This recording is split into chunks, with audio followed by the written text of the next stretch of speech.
Welcome to my channel. आज मैं international business के फ्रीक्वेंटली आस्क्ड क्वेश्चंस पे डिस्कशन करने वाली हूँ। 4 पार्ट मैं इस पे ऑलरेडी अपलोड कर चुकी हूँ। आई होप आपने इस सीरीज़ में चेक किया होगा। इंटरनेशनल बिजनेस के एफएक्यू की सीरीज़ के साथ साथ कॉमन मिसकंसेप्शंस की सीरीज़ भी चल रही है। ऑल्टरनेटिवली आप उसको देखिएगा, आपको चैनल पर मिल जाएगी। प्लेलिस्ट सेक्शन में भी चेक करिएगा और वीडियोज़ के डिस्क्रिप्शन में भी चेक कर लिया करिए, क्योंकि वीडियो के डिस्क्रिप्शन में आपको बहुत सारी इंपॉर्टेंट डिटेल्स मिलती हैं, उसको ज़रूर से गो थ्रू करिएगा। तो चलिए आज की वीडियो को स्टार्ट करते हैं। प्रीवियस वीडियो में मैंने ऑलरेडी 3 क्वेश्चंस जो हैं वो डिस्कस किए थे एफएक्यू के।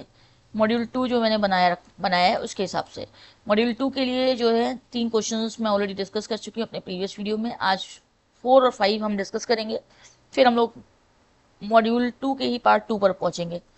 तो चलिए बात करते हैं, what challenges does global trade face today. ये एक बहुत ही इंपॉर्टेंट क्वेश्चन है। What challenges does global trade face today, तो ग्लोबल ट्रेड में क्या क्या चैलेंजेस आते हैं। Modern global trade challenges include economic nationalism, protectionism, geographical tensions and disparities in economic development। तो ये सारे चैलेंजेस आते हैं। These challenges affect the stability and predictability of the global trade system and can lead to trade wars and shifts in global economic policies.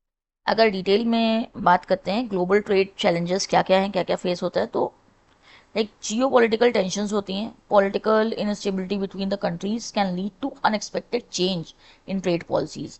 क्या होता है कि different countries में लाइक जियो पॉलिटिकल टेंशंस होती हैं, किस तरीके की, ये पॉलिटिकल इनस्टेबिलिटी होती है कंट्रीज में, और ये लीड करती है unexpected changes in trade policies which can impact investment and trade decisions.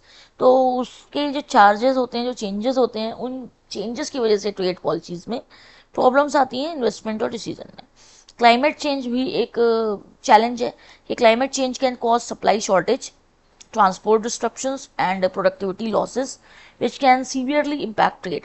Cultural differences, so differences in cultural norms, political systems and intellectual property rights can make it difficult to negotiate agreements and resolve disputes. Cultural differences क्या है कि भाई cultural norms हैं, political systems हैं, intellectual properties हैं, property rights, इसमें अगर changes होते हैं तो difficulty आती है negotiate करने में agreements को और resolve करने में disputes को। Trade growth slowly, so global trade growth is slow and is slowing, which can pose risk to emerging markets, the financial sector and the material prices। तो इसके स्लो ग्रोथ भी एक problem है global trade में। Supply chain issues, farmers in developing countries often struggle with limited access to capitals, farm inputs and adequate technology. तो farmers जो developing countries के हैं वो सप्लाई चेन में उससे इशू आता है, मतलब फार्मर्स स्लो वर्क कर पा रहे होते हैं क्योंकि उनके पास अच्छी टेक्नोलॉजी नहीं होती, प्रॉपर कैपिटल नहीं होती, फार्म्स के इनपुट्स नहीं होते, एडिक्वेट टेक्नोलॉजी ना होने की वजह से सप्लाई चेन इश्यूज आते हैं फार्मर्स की एंड से डेवलपिंग कंट्रीज में, जिसकी वजह से ग्लोबल ट्रेड में प्रॉब्लम्स फेस होती हैं। टैरिफ और टैक्सेस के इश्यूज होते हैं। Tariff and taxes issues can challenge established trade relationship and business models also. Legal and compliance issues होते हैं। लीगल और compliance issues can be a challenge in international trade. Logistic and transportation issues होते हैं। Logistic and transportation issues can be a challenge in international trade. फिर payment and foreign exchange issue can be a challenge in international trade. Market entry and competition issue can also be challenge in the international trade. Quality control and standard issue can also be challenge। तो ये सब जो problems होती हैं ये challenges होते हैं global trade के। आई होप ये क्लियर होगा कि ग्लोबल ट्रेड के क्या क्या चैलेंजेस हैं।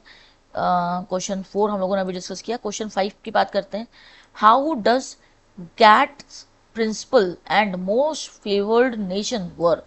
तो ये गैट का मैंने ऑलरेडी डिस्कशन किया है पिछले वीडियोस में, बट हाँ यहाँ पर मैं बात करूंगी, जैसा कि ये क्वेश्चन है फ्रीक्वेंटली आस्क्ड क्वेश्चन के अकॉर्डिंग एमएफएन की भी हम लोग बात करेंगे इन डिटेल। तो जैसा कि हमारा क्वेश्चन है कि how does GATT's principle of most favoured nation work.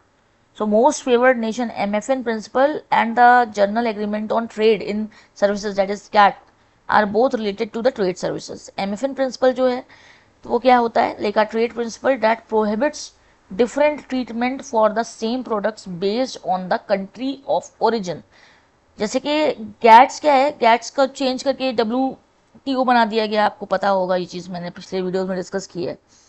So the world trade organisation that is WTO treaty that applies to services and service suppliers including MFN principles. तो MFN treatment क्या है? Under the GATS, member countries must treat services and service suppliers from other members countries no less favorably than they treat their own. Exceptions की बात करी जाए तो countries can maintain measures that are inconsistent with the MFN principles if they meet the conditions of GATT. Commitments की बात की जाए तो कमिटमेंट्स कैन बी मॉडिफाइड और withdrawn after agreeing to compensatory adjustments with affected members. However, commitments can be added or improved at any time.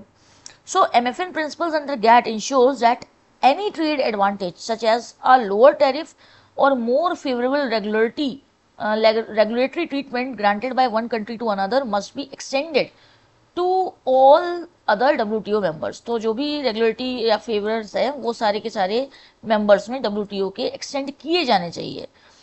This principle is crucial for ensuring equal trading conditions among nations and discouraging preferential treatments. तो preferential treatments को discourage करके और crucial in like equal trading conditions को among nations apply करना है. How does GATT principle of most favoured nation work? तो ये इसका आंसर है. आई होप आपको कुछ क्लियर हुआ होगा इसमें. तो मतलब अगर in other words if we talk, so MFN that is the most favoured nation essentially means that a country must treat all its trading partners equally. Most favoured nation जो है वो सभी नेशंस को इक्वली ट्रीट करने की बात करता है, providing the same favourable trade conditions like tariff, quotas and regulations तो इक्वली दिए जाएं to every country, ensuring no single country receives preferential treatment. ऐसा ना हो कि भेदभाव हो रहा हो कहीं पर.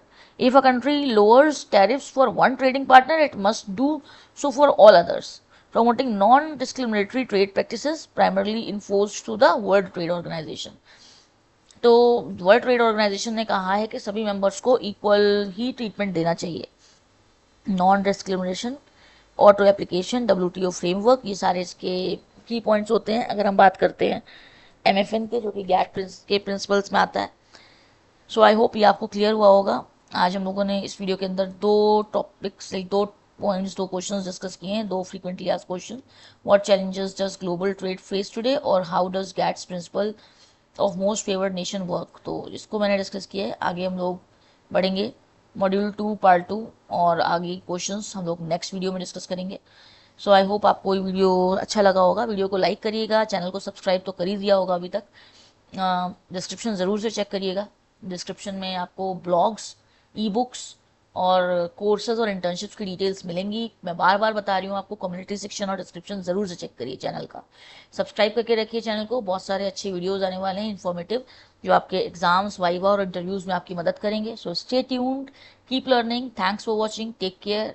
और अपने क्वेरीज को कमेंट सेक्शन में ड्रॉप करिए ताकि मैं आपकी मदद कर सकूँ.